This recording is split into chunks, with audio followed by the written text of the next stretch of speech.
Suami yang baik atau laki-laki yang baik. Yang pertama, laki-laki yang baik menghargai perempuan. Katakan amin. Karena dia tahu perempuan adalah pemberian Tuhan. Amsal 18 ayat 22, baca sama-sama. Siapa mendapat istri, mendapat sesuatu yang baik dan ia dikenan Tuhan. Berapa banyak saudara yang sudah menikah? Angkat tanganmu. Nah, yang sudah menikah, katakan sama-sama, aku telah menerima yang baik. Firman Tuhan berkata, siapa mendapat istri, mendapat sesuatu yang baik dan ia dikenan Tuhan. Nah, saya mau buktikan bahwa perempuan adalah pemberian Tuhan. Yang wanita-wanita katakan sama-sama saya berharga. Saya adalah pemberian Tuhan. Lihat sama-sama di Kejadian 2 ayat 21 sampai 22. Kita baca. Lalu Tuhan Allah membuat manusia itu tidur nyenyak. Ketika ia tidur, Tuhan Allah mengambil salah satu rusuk daripadanya, lalu menutup tempat itu dengan daging. Ayat 22. Dan dari rusuk yang diambil Tuhan Allah dari manusia itu, dibangunnyalah seorang perempuan. Lalu dibawanya kepada manusia itu. Yang membawa perempuan kepada laki-laki siapa? Lalu dibawanya kepada manusia itu. Tuhan yang membawa perempuan kepada laki-laki. Jadi kalau ditanya gini, Bu Heni, boleh nggak laki-laki yang perempuan yang nembak laki-laki? Saya bilang janganlah, karena kodratnya dari dulu Tuhan yang bawa perempuan itu ke laki-laki. Izinkan Tuhan yang membawa kamu kepada jodohmu. Yang jomblo katakan, amen. Tetapi saya ingatkan, memang kuda yang cari rumput, tapi rumput harus goyang-goyang. Amen. Harus cantik. Suami saya selalu pesan, titip dong buat yang masih single-single supaya mengupgrade diri. Pak Jojo sombong sekali, emangnya istrinya cantik sekali? Enggak lah. Yang penting kita itu harus mawas diri. Jangan sampai yang janda lebih cantik daripada yang single. Ada amin? Karena begini, teman-teman saya yang janda sudah nikah lagi, yang jomblo masih sendiri. Jadi saya juga frustasi. Nah, kalau laki-laki paham bahwa yang memberikan perempuan adalah Tuhan, harusnya dihargai. Kalau saya memberikan hadiah kepada salah satu anak-anak Tangan Pengharapan, dan saya lihat pemberian itu sama sekali tidak dihargai, pasti saya sakit hati. Betul gak? Saya pasti sedih. Tuhan yang membawa perempuan itu kepada laki-laki. Jadi suami-suami harus tahu, istri itu pemberian Tuhan. Tadi ayatnya kita sudah baca. Harusnya dihargai. Laki-laki yang baik pasti menghargai perempuan. Laki-laki yang baik itu pasti sopan dan penuh penghargaan. Tidak sembarangan dan tidak kurang ajar. Ini yang single harus belajar. Kamu mau lihat pria yang baik seperti apa? Pria yang baik adalah yang sopan dan tidak kurang ajar. Kalau belum apa-apa, sudah bertanya begini, what do you think about free sex? Masih pacaran udah nanya soal free sex. Ini kan mancing, bener gak? Kalau yang perempuan bertanya balik begini, maksud kamu apa sayang? Artinya kamu on. Udah buang aja. Ada lagunya bilang ini, buang ke laut aja. Yang gak sopan jangan ditahan. Laki-laki yang baik pasti sopan dan penuh penghargaan. Tidak sembarangan, gak kurang ajar. 1 Petrus 3 ayat 7. Demikian juga kamu, hai suami-suami, hiduplah bijaksana dengan istrimu sebagai kaum yang lebih lemah. Perempuan tuh lemah. Diraba sedikit udah, maaf, Alkitab berkata perempuan itu lemah. Jangan bilang perempuan bodoh, perempuan memang lemah. Dalam hal apa? Oh, wanita itu wanita yang kuat ya. Tapi kalau dalam perkara-perkara yang seperti ini, perempuan kadang-kadang lemah hatinya. Udah tahu sifatnya gak baik, tapi tetap mau. Udah tahu dari pacaran kasar, tetap mau. Hatinya terlalu lemah. Tahu pilihannya salah, tapi maksa juga. Nah, laki-laki Laki-laki dengar, hiduplah bijaksana dengan istrimu sebagai kaum yang lebih lemah. Perempuan gak lebih kuat dari laki-laki secara tenaga. Hormatilah mereka sebagai teman pewaris dari kasih karunia. Jadi waktu kita mau terima kasih karunia dari Tuhan, kita suami istri itu harus hati. Amen. Suami yang tidak menghargai istrinya, tidak bisa jadi pewaris kasih karunia. Yaitu kehidupan. Supaya doamu jangan terhalang. Bayangin, Tuhan itu tidak akan jawab doa laki-laki yang tidak menghargai perempuan. Tuhan tidak jawab doa suami yang tidak menghargai istri. Kenapa? Karena Tuhan sakit hati. Kamu tidak menghargai istri pemberian Tuhan. Kenapa bisnis suka macet? Cek pernikahanmu. Kenapa doamu tidak dijawab? Cek pernikahanmu. Ada suami yang komplain, istri suka marah-marah, istri cerewet. Saya bilang gini, ada beberapa penyebab kenapa istri itu suka marah. Yang udah pasti hatinya terluka. Perempuan tuh marah pasti ada sebabnya. Entah dia terluka, suami tidak jadi teladan. Banyak penyebab. Ada juga istri yang memang pemarah. Jangan nikah sama pria yang kasar dan pemarah. Ini yang single-single perlu belajar. Kita nikah itu enggak cuma sama kulit luarnya. Jangan nikah dengan pria yang pemarah dan kasar. Suami-suami laki-laki juga dengar. Jangan jadi orang yang pemarah dan kasar. Kenapa? Amsal 22 ayat 24. Jangan berteman dengan orang yang lekas gusar. Jangan bergaul dengan seorang pemarah. Bayangkan, dalam memilih teman saja, firman Tuhan berkata jangan pilih yang lekas gusar dan jangan pilih yang pemarah. Jangan bergaul, jangan berteman. Apalagi nikah, bahaya. Saya mau garis bawahi begini. Bisa marah dan pemarah itu dua hal yang berbeda. Yang mengerti katakan amin. Semua orang bisa marah, setuju? Yesus juga bisa marah. Ada yang suka komentar katanya Ibu Heni tuh kalau khotbah ngomongnya nyakitin. Saya kasih tahu, Yesus kalau marah ngatain orang fasik ular beludak. Lu kayak kuburan lu di labur putih gitu. Ada perempuan bukan orang Yahudi datang minta tolong sama Yesus. Yesus bilang gini, gak layak memberikan roti kepada anjing. Bayangin, Yesus anjing-anjingin orang loh. Anda bilang saya kasar. Bisa marah sama pemarah dua hal yang berbeda. Firman Tuhan memberikan ciri-ciri orang yang pemarah. Apa itu? Suka bertengkar dan suka bikin masalah. Amsal 29 ayat 22. Si pemarah menimbulkan pertengkaran, suka bertengkar. Dan orang yang lekas gusar banyak pelanggarannya. Ciri-ciri orang pemarah dua. Suka bertengkar, suka bikin masalah. Kalau Anda lihat orang yang pemarah, dia gak bisa kontrol emosinya. Dia gak lihat itu polisi kah? Itu pejabat kah? Dia gak bisa lihat ini pendeta kah? Dia sikat aja. Polisi pun dia lawan gitu. Pemarah. Bahaya. Bisa gak berubah? Bisa. Bisa. Ciri-ciri orang yang pemarah, suka bertengkar dan bikin masalah. Laki-laki, suami-suami dengar. Coba cek dirimu. Apakah Anda suka bertengkar? Suka bikin masalah? Karena perempuan kalau nikah sama suami yang pemarah dan kasar, hidup kayak di neraka.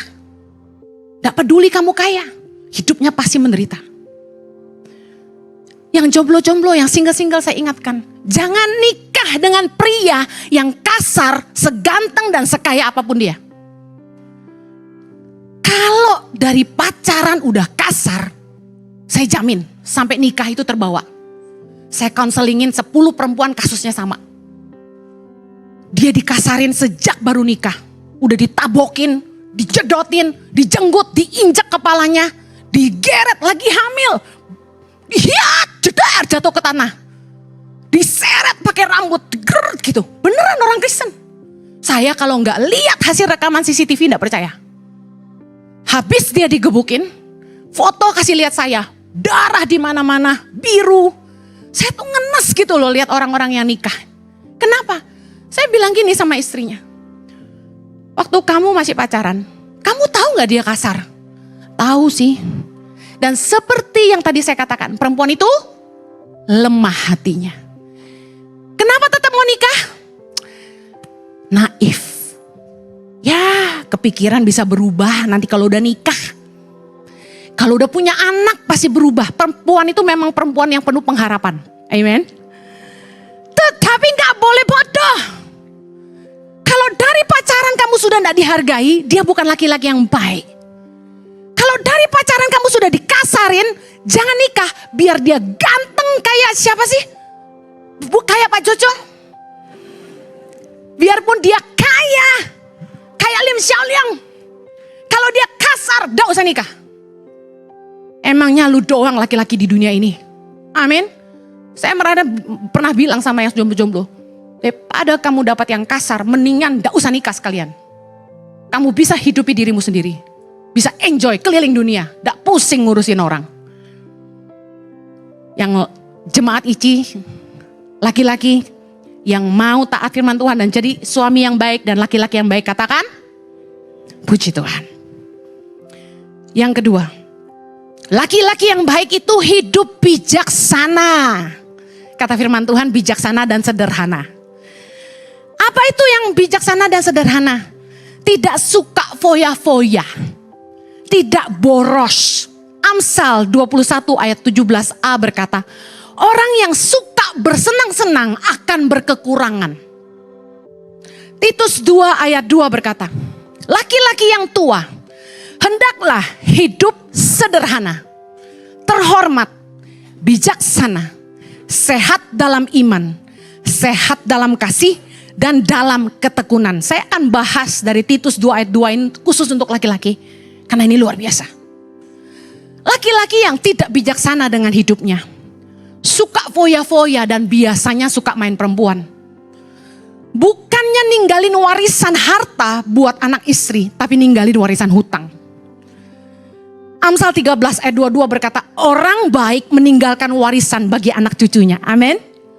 Tapi kalau orang yang tidak bijaksana, sukanya foya-foya, hidupnya senang-senang. Dengan alasan, kata Bu Heni, hidup itu harus dinikmati. Karunia menikmati. Nikmatilah, tapi simpanlah juga untuk hari tua.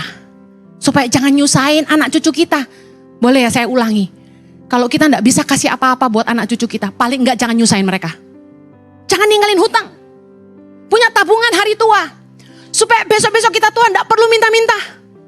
Kita masih bisa dihargai sama anak cucu kita. Yang mau katakan amin. 3 ciri-ciri laki-laki yang bijaksana. Yang pertama, bijak mengambil keputusan. Yang laki-laki ulangi, bijak mengambil keputusan. Yang kedua, bijak mengelola keuangan. Yang ketiga, bijak memilih teman. Oh, saya kalau kemarin kan keponakan saya baru dapat pacar nih ceritanya. Saya bilang gini, you have to know his friends. Pergi, temui teman-temannya. Why? Pepatah berkata, birds always fly with the same feather. Burung selalu terbang dengan sejenisnya. Kamu mau tahu cowok itu seperti apa? Kenali siapa teman-temannya. Saya akan kasih bukti di firman Tuhan tentang contoh laki-laki yang tidak bijaksana. Lukas 15. Yesus menceritakan tentang perumpamaan tentang anak yang hilang. Ayat 12 sampai 14 kita baca sama-sama. Kata yang bungsu kepada ayahnya, Bapa, berikanlah kepadaku bagian harta milik kita yang menjadi hakku.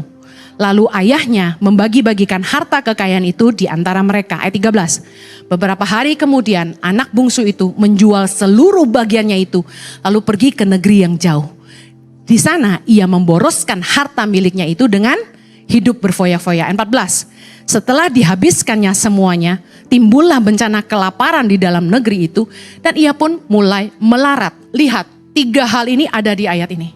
Yang pertama, tidak bijak mengambil keputusan.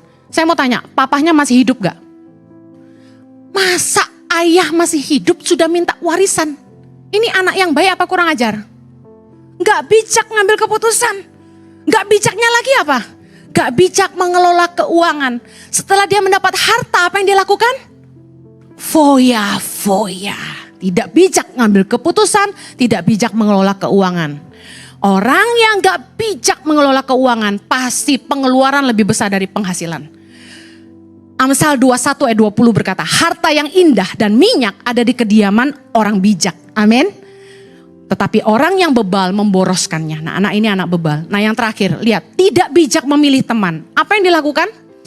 Dia milih teman yang bisa diajak foya-foya. Kalau kita baca seluruh kisahnya, dia mulai berpesta foya-foya dengan teman-temannya. Lalu apa yang terjadi ketika dia melarat? Di mana teman-temannya? Meninggalkan dia. Orang yang tidak bijak memilih teman, biasanya mereka akan milih teman tuh yang bisa diajak foya-foya dan bisa diajak bikin dosa. Karena bikin dosa juga butuh teman, gak enak kalau sendirian. Ada amin? Orang kalau udah milih teman yang asik diajak foya-foya dan bikin dosa, biasanya temannya itu tidak setia sama dia. Begitu dia susah, mereka kemana? Meninggalkan dia. Sampai dia kerja di peternakan babi yang notabene tidak boleh buat orang Yahudi. Dan dia sampai makan makanan babi. Laki-laki yang tidak bijaksana pasti tidak bijak mengambil keputusan, tidak bijak ngelola keuangan, dan tidak bijak milih teman. Yang terakhir, laki-laki yang baik itu terhormat dan sehat dalam iman. Titus 2 ayat 2. Laki-laki yang tua hendaklah hidup sederhana, terhormat, bijaksana, sehat dalam iman. Tadi saya bahas dari Titus 2 ayat 2. Apa maksudnya terhormat? Terhormat itu bicara soal karakter yang noble, karakter yang mulia. Laki-laki yang punya wibawa karena dia punya nama baik. Terhormat karena nama baik. Amsal 22 ayat 1 berkata, nama baik lebih berharga daripada kekayaan besar. Jadi yang single kalau cari jodoh, jangan cari yang kaya aja. Cari yang punya nama baik. Dikasihi orang lebih baik daripada perak dan emas. Laki-laki yang baik adalah yang terhormat karena dia punya nama baik. Dia dihormati bukan karena hanya dia kaya, tapi dia orang yang bisa pegang perkataannya. The man of his word. Bisa dipercaya. Amsal 28 ayat 20 berkata, orang yang dapat dipercaya mendapat banyak berkat. Jangan cari suami yang kaya tapi tidak bisa dipercaya. Punya suami yang bisa dipercaya meskipun sederhana. Yakinlah hidupmu pasti diberkati. Katakan amin. Yang berikutnya, sehat dalam iman. Apa maksudnya sehat dalam iman? Laki-laki yang hidupnya takut akan Tuhan. Nah, takut akan Tuhan ini bukanlah dilihat dari apakah dia rajin ke gereja, rajin pelayanan, rajin baca firman, tahu firman banyak, pinter doanya, bukan. Orang yang takut akan Tuhan itu dilihat dari 3. Keputusan hatinya, perkataannya, dan tingkah lakunya atau cara hidupnya. Firman Tuhan berkata dalam Amsal 16 ayat 6, karena takut akan Tuhan, orang menjauhi kejahatan. Nah, suami yang takut akan Tuhan itu tidak akan berbuat jahat sama istrinya. Amen. Laki-laki yang takut akan Tuhan gak jahat sama orang. Pasti gak jahat sama orang. Sebaliknya, laki-laki yang tidak takut Tuhan, kecenderungan hatinya selalu kepada kejahatan dan kenajisan. 2 itu. Laki-laki yang tidak takut Tuhan, keputusan hatinya selalu berorientasi kepada kejahatan dan kenajisan. Contoh, tiap kali mau bisnis, kalau mikir mau usaha apa ya, dikasih ide, real estate aja, gak mau. Restoran aja, susah. Kafe aja, kebanyakan. Yang halal-halal dia ogah. Alasannya duit kecil. Tapi hatinya selalu cenderung kepada bisnis dunia malam. Bisnis dunia malam itu 3D. 3D ala Ibu Heni. Yang pertama, drunk, drugs, and dolls. Drunk, bisnis yang larinya mabuk-mabukan. Yang kedua, drugs, pasti yang ada ngobat-ngobatnya. 3, dolls, artinya perempuan. Laki-laki yang tidak takut akan Tuhan, lalu selalu keinginannya berorientasi di 3D. Drunk, drugs, and dolls. Makanya saya khotbah, Anda boleh minum, jangan mabuk. Firman Tuhan berkata, minum anggur sedikit. Kalau pencernaanmu terganggu, kalau pencernaanmu tidak terganggu, jangan minum. Dan bilang, minum sedikit 1 botol. Itu bukan sedikit, alasan. Bahkan ada yang pakai khotbah saya untuk melegalisasi orang Kristen boleh minum. Orang zaman sekarang melintirin khotbah paling pinter. Ya. Jangan nikah sama mafia sayang. Kaya tapi menderita. Tekanan batin. Buat apa? Makanya loh, kita tuh gak boleh hanya cari kayanya aja. Saya punya kesaksian hidup. Orang yang saya kenal dia nikah sama orang yang kaya raya. Aduh, usahanya di China. Istrinya 2 di China. Indonesia yang saya tahu 1. Jahat sama istrinya, sama anaknya. Di hari matinya, nih denger nih. Laki-laki yang gak baik sama istri dan anak-anak. Dengerin ini. Kesaksian nyata yang saya lihat. Waktu dia mati sendirian di dalam rumah. Membusuk dan tidak ada yang ngurus. Begitu ada orang telepon istrinya. Suamimu mati. Hari itu juga gak pakai didoain, dibakar. Dibuang ke laut. Jangan nabur yang gak baik selama hidup ini. Amin. Hari terakhirmu, kamu butuh pasangan dan anak-anakmu ngurus kamu. Jangan nabur yang gak baik justru sama orang-orang yang harusnya kamu paling kasihi di hidupmu. Yang mau katakan amin. Pria-pria, jangan cari harta dari usaha-usaha yang tidak berkenan kepada Allah. Amsal 10 ayat 2 berkata begini. Harta benda yang diperoleh dengan kefasikan tidak berguna. Tetapi kebenaran menyelamatkan orang dari maut. Kita sudah lihat banyak orang yang ditangkap KPK bukan? Janganlah bisnis yang gak benar. Hidup kita di dunia cuma sementara. Tanggung jawab kita sama Tuhan itu yang selamanya. Buat apa? Yang perempuan-perempuan, nikahlah sama laki-laki yang takut akan Tuhan. Jangan lihat kayanya aja. Lihat dia takut Tuhan enggak. Dari keputusannya, dari perkataannya, gaya hidupnya kamu tahu. Karena firman Tuhan berjanji, sesungguhnya demikianlah akan diberkati orang laki-laki yang takut akan Tuhan. Yang takut akan Tuhan katakan amin. Kalau kamu hidup takut akan Tuhan, kamu pasti diberkati. Saya lihat dengan mata kepala saya sendiri. Suami saya ini diberkati Tuhan. Dari sejak muda. Kami sekolah Alkitab. Ada mission trip. Kami bisa pilih mau kemana. Dia selalu bilang gini sama saya pengen ke New Zealand. Dalam hatiku, duit dari mana? Soalnya mama papanya zaman itu udah gak kasih duit ke dia. Kami kuliah sambil kerja. Tapi tiap kali dia punya kerinduan dipesertai Tuhan. Bisa pergi. Kesel aku kok enggak. 2 kali dia ke New Zealand selama kita sekolah Alkitab. Karena imannya besar. Saya lihat dengan mata kepala saya. Selama hidup Bapak Pendeta Yohanes Kristianus ini. Tuhan menyertai dengan berkat-berkat. Dia tinggal ngomong. Sayang, aku tuh pengen loh.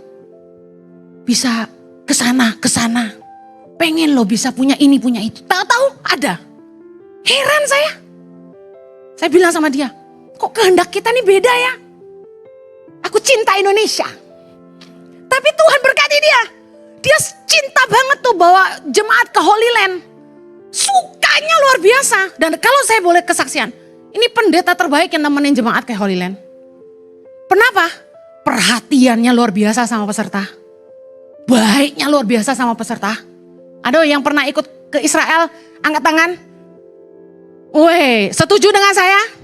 Weh, mantap suamiku ini. Udah gitu kalau ngejelasin tuh loh, detail. Biasanya pendeta tuh malas. Ini kesaksian dari para supir dan tour leader yang ke Israel. Itu bilang gini sama saya. Biasanya pendeta-pendeta tuh Bu Heni duduk paling belakang tidur. Ini Pak Jojo, di mana saja kayak saya menjelaskan, dia juga mau ngajar. Karena namanya tour leader kan cuma jelasin sejarah ya. Ditambahin firman sama Pak Jojo. Ayatnya di sini ya Bapak Ibu. Tempat ini bicara tentang ini.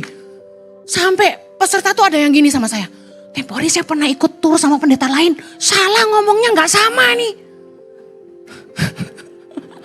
Saya gak nyebut pendetanya ya. Tapi saya lihat orang ini takut Tuhan. Makanya disertai Tuhan.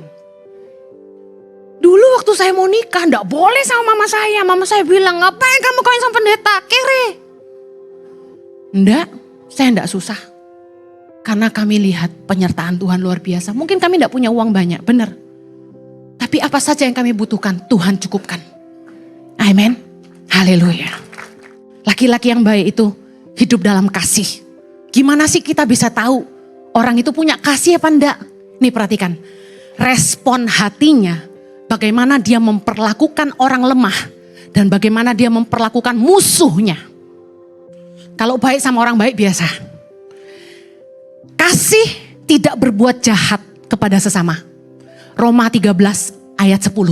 Kasih tidak berbuat jahat terhadap sesama manusia.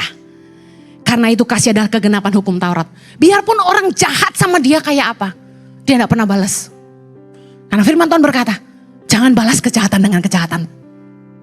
Orang yang punya kasih gak akan balas kejahatan dengan kejahatan. Sejahat apapun orang sama dia. Amen. Yesus mengajarkan dalam Lukas 6 ayat 33 sampai 35. Anda baca sendiri di rumah. Bahwa kita harus mengasihi musuh kita. Berbuat baik kepada mereka. Pinjamkan tanpa mengharapkan balasan. Orang yang baik tetap baik meskipun orang tidak baik. Saya ulangi. Orang yang punya kasih akan tetap baik meskipun orang gak baik. Ada pendeta yang pernah jatuhin suami saya. Jelek-jelekin suami saya. Tapi waktu dia susah, Tuhan izinkan orang itu datangi suami saya dan minta tolong. Kok bisa gitu ya?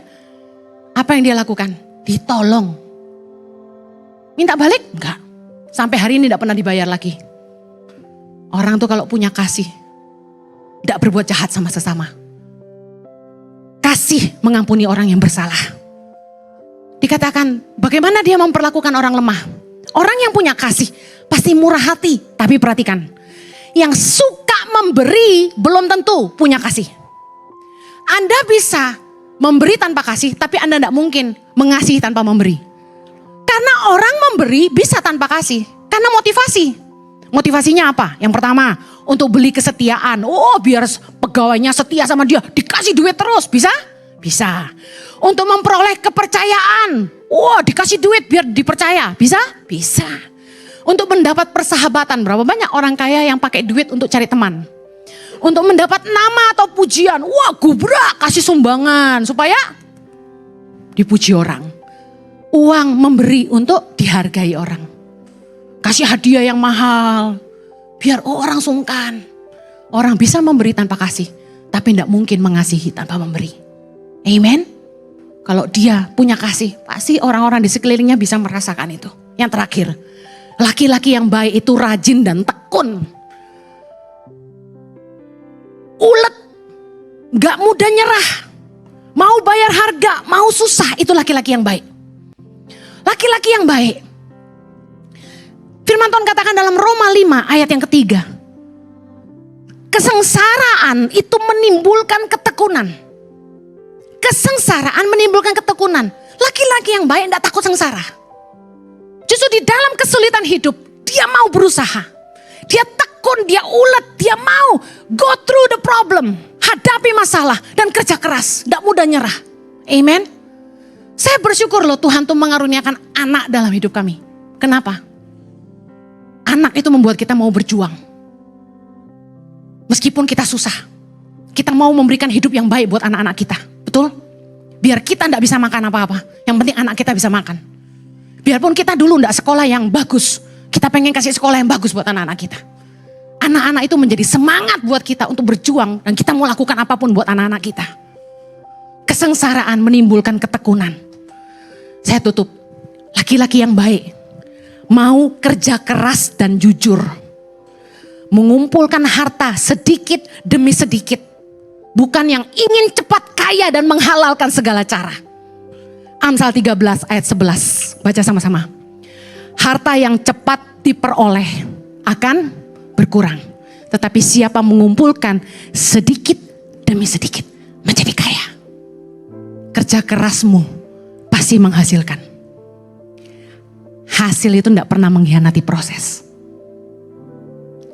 Kalau kita pengen nikah sama laki-laki yang takut akan Tuhan, mungkin di awal dia tidak kaya, tapi kita lihat dia takut Tuhan, keputusannya bijaksana, hidupnya sederhana, pergaulannya baik, dia mau susah, mau kerja keras, mau tekun, menghadapi semua tantangan, tidak menyerah. Nah, ini laki-laki yang menjanjikan masa depan yang luar biasa. Dan saya bersyukur saya dapat 1 dari 1 juta. Amen, haleluya. Mari kita berdoa. Bapa di sorga, berkati setiap pria-pria Allah di tempat ini maupun mereka yang mengikuti ibadah ini secara online. Dimanapun mereka berada, kami berdoa. Mari istri-istri, tumpang tangan suamimu, dukung mereka. Berikanlah roh takut akan Tuhan dalam hati mereka. Biarlah setiap keputusan hati mereka dipimpin oleh kebenaran firman Tuhan dan takut akan Engkau. Urapi Tuhan, supaya dalam apa saja yang mereka kerjakan, Tuhan menyertai dan membuat mereka berhasil. Tuhan, perlindungan-Mu atas suami-suami dan laki-laki di tempat ini. Mereka diberikan kekuatan untuk terus tekun menghadapi segala tantangan. Kemampuan, kasih karunia untuk mengatasi segala problema. Mereka mau bekerja keras, mereka mau Tuhan tekun bekerja. Yang berdoa, berikan roh yang jujur, integritas. Supaya mereka bisa jadi orang-orang yang dipercaya. Punya iman yang teguh, jadi laki-laki yang terhormat. Punya wibawa dan dihargai orang. Terima kasih Tuhan, kami menyerahkan laki-laki Allah ini semua ke dalam pimpinan dan perlindungan-Mu. Di dalam nama Yesus. Yang diberkati sama-sama katakan, Amen. Have a blessed Sunday, God bless you, see you next week.